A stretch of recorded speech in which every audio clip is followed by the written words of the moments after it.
the USS Pittsburgh, a Baltimore-class heavy cruiser from World War II, United States Navy.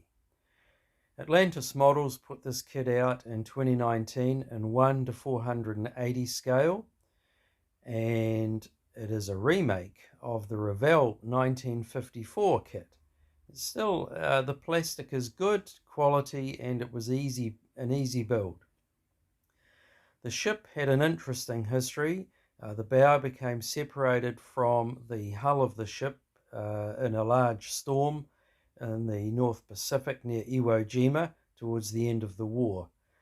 The ship was eventually put back together and sailed on for a few more years.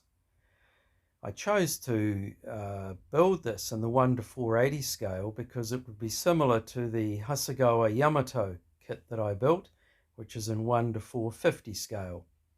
Although the two ships never saw action against each other, it would be an interesting comparison in terms of the size. The plastic in the kit, as I said before, is really easy to work with, and enjoy the build.